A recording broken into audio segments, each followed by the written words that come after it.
Mesdames et messieurs, bonsoir et bienvenue à cette toute première édition de votre journal télévisé provincial. Une nouvelle aventure débute aujourd'hui pour vous informer de tout ce qui fait l'actualité de votre province. Au sommaire, affaire Sandana 1 et 2, les victimes toujours en attente de réparation selon leur avocat. L'affaire qui a coûté la vie à une vingtaine de personnes continue de faire grand bruit. Début du Ramadan à Abéché, le manque d'eau potable inquiète les habitants. Les fidèles musulmans entament un mois sacré de prière tandis que la ville fait face à une pénurie d'eau potable.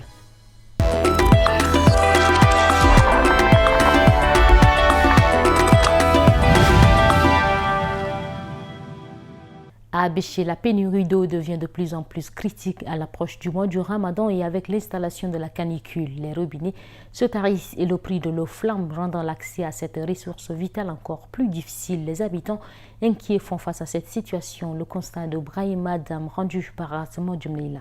Pour l'instant, l'eau jaillit encore difficilement des robinets. D'ici quelques jours, faire le plein relèvera d'un véritable parcours de combattant selon les habitants d'Abéché. Ils redoutent le pire à quelques heures du début du mois de Ramadan et en pleine période des canicules. Le problème d'eau ici à Abéché est trop récurrent. On voit beaucoup plus ici dans les ménages. Certains ménages, il n'y a pas d'eau. Et les difficultés d'eau sont vraiment énormes. Et nous plaidoyons, nous exposons, nous sommes trop exposés des fois parce qu'on n'arrive pas à trouver de l'eau, à boire, tout ça. Le Ramadan approche et nous souffrons d'un manque criant d'eau. Comment allons-nous faire? On a l'impression de ne pas être considérés comme des Tchadiens. Ce n'est pas normal. Trouvez-nous une solution et pensez aux plus vulnérables. Pendant le Ramadan, les gens sont contraints de casser leurs gènes près des puits. Ce n'est pas acceptable.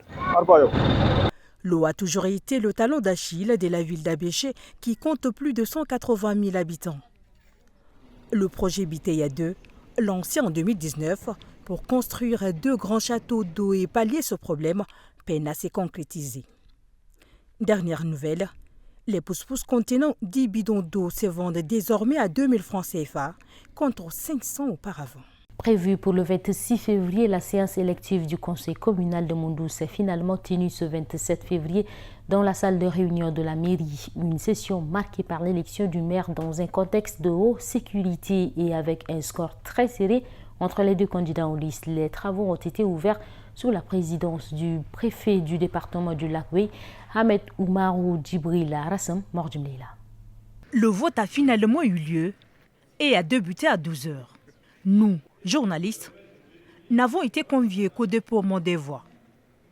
Auparavant, l'accès à la salle nous avait été interdit. Au terme du scrutin, Bodo Elon, candidat du mouvement patriotique du salut, a été élu maire de Mondou. Il a battu Gelmbaï Bienvenu, tête de liste de la Convention tchadienne pour la paix et le développement de l'Aoukouen Croyeux Médard avec une différence de 2 voix, 10 contre 8. L'élection est passée dans de bonnes conditions devant la tutelle. Donc, mes impressions est vraiment la satisfaction. Avec mon équipe, la population du Logone occidental va trouver ce qu'il veut. Le MPS, parti au pouvoir, reprend les rênes de la mairie de Mondou après 13 ans de gestion par le CTPD, une période marquée par de multiples crises. Je suis vraiment content. J'avais assez de problèmes, mais j'ai surmonté.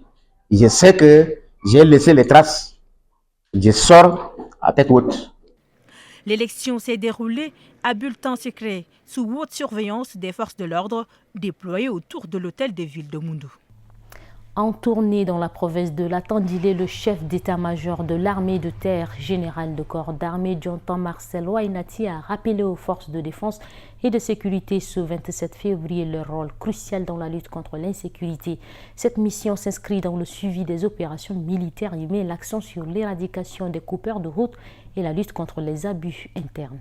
Cette tournée du CEMAT s'inscrit dans le cadre du suivi des opérations militaires dans les différentes provinces du pays. Elle vise à sensibiliser l'ensemble des forces de défense et de sécurité en service dans la province de la Tandjilé à la solidarité, à une vigilance accrue et à une meilleure collaboration entre les forces de défense et de sécurité, les autorités administratives, coutumières et religieuses afin de combattre tout phénomène d'insécurité. En effet, la sécurité des personnes et de leurs biens est l'une des priorités inscrites dans le programme d'action du chef de l'État. Pour atteindre cet objectif, les forces de défense et de sécurité doivent bannir certains comportements dans leurs rangs, à savoir le clivage, le communautarisme, le détournement des moyens mis à leur disposition pour l'entretien des troupes, ainsi que la consommation abusive des produits psychotropes. La discipline dans la manière de servir et la neutralité dans la gestion des conflits doivent être rigoureusement observées. Le CEMAT a particulièrement insisté sur l'action des coupeurs de route qui accumulent la province en faisant usage d'armes à feu. Ces phénomènes doivent être définitivement éradiqués. Il a également mis en garde les agents de sécurité véreux qui arnaquent les citoyens par des amendes arbitraires. Des sanctions seront prises contre ceux qui se rendront coupables de ces faits. Chacun doit prendre ses responsabilités. Enfin, 2 messages ont été adressés aux forces de défense et de sécurité.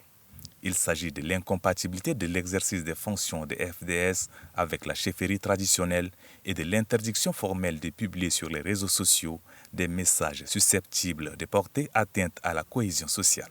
La coordination de Suicide au Tchad a organisé du 27 au 28 février 2025 la 3e édition de la foire des semences paysannes au centre de lecture et d'animation culturelle de Doba. La cérémonie d'ouverture a été présidée par le délégué général du gouvernement auprès de la province du Logone oriental. Placée sous le thème « La transition agroécologique pour une alimentation durable et saine », la foire réunit des producteurs venus de plusieurs provinces pour échanger sur la promotion des semences paysannes et la sécurité alimentaire. Selon Ramadan Théodore, directeur du BELA Caritas de Doba, le thème souligne l'importance des pratiques agroécologiques pour une production alimentaire saine. Ngardouel Mbainakou Olivier, représentant de Suicide au Tchad, insiste sur le rôle du système sémencier paysan dans la préservation de la biodiversité et la sécurité alimentaire. Le délégué général du gouvernement, Touki Dadi, rappelle que malgré les efforts de l'État et ses partenaires, l'insécurité alimentaire demeure un défi majeur. La visite des stands a clôturé la cérémonie. Lors des points de presse tenus le 28 février 2025 à Sarre, l'huissier de justice maître Gilles Patrice Samine a exprimé ses préoccupations face aux difficultés rencontrées dans l'exécution des arrêts criminels des affaires Sandana 1, Sandana 2 et Nilim, ayant fait de nombreuses victimes dans la province du Moé-Chari, bien que des condamnations aient été prononcées avec des indemnisations totalisant plus de 6 millions de francs CFA, incluant les frais d'honoraires. Les victimes n'ont toujours pas été indemnisées, suscitant des interrogations sur l'efficacité du système judiciaire. Nous sommes dans un pays de droit et ces conflits étaient arrivés dans un moment très délicat de transition. Et à peine ce conflit allait susciter des conflits, prendre autre tournure. Le gouvernement a intervenu pour temporiser les choses, calmer les tensions. C'est bon, il paraît que le gouvernement a injecté beaucoup d'argent pour régler ce conflit. Mais est-ce que cet argent-là est arrivé au destinataire? Je ne pense pas. La population de Sandana est en train de souffrir. La population de Nilim est en train de souffrir. Ils attendent que justice soit rendue. Dans le cadre de son projet Sodefika, la coopération suisse a lancé la phase pratique de la formation sur la technique de greffage des plants de karité dans la province du Moé-Chari du 27 au 28 février 2025. Cette initiative vise à promouvoir des méthodes agricoles innovantes pour améliorer la production de karité tout en préservant l'environnement. La formation est destinée au cadre du ministère de l'Environnement, aux agents de l'ANADER ainsi qu'aux anciens chercheurs de l'Université de Sarre et de l'Institut tchadien de recherche agronomique pour le développement. L'objectif est de doter les participants de compétences pratiques en greffage des plants de karité, réduisant le temps de maturation des arbres à 4 à 5 ans contre 20 ans avec les méthodes traditionnelles. Cela permet d'augmenter la production tout en préservant les arbres, contribuant ainsi à une gestion durable des ressources naturelles. Ce projet donne de l'importance aux arbres à karité en faisant des transplantations et en réduisant le nombre d'années pour que les arbres atteignent l'âge de la maturité. Compte tenu de la dégradation de notre ressource naturelle, sur le feu de brousse et pour la coupe abusive, cette formation, ça nous permet d'aller introduire dans certains milieux, là où il y a menace de de l'arbre à karité. Plus de 30 participants venus des localités de Gorée, Bibidjav, Doba, Koumra et Sar suivent cette formation dans les cantons Banda et le village Ndjila. Ces sites riches en arbres de karité offrent un cadre idéal pour les démonstrations pratiques. Aujourd'hui, nous constatons de plus en plus que l'espèce est menacée par des pratiques anthropiques, et menacée également avec le problème du changement climatique, tout ça. Il faudrait que nous puissions trouver peut-être des pratiques adaptées pour entrer dans une production continue de l'arbre à karité.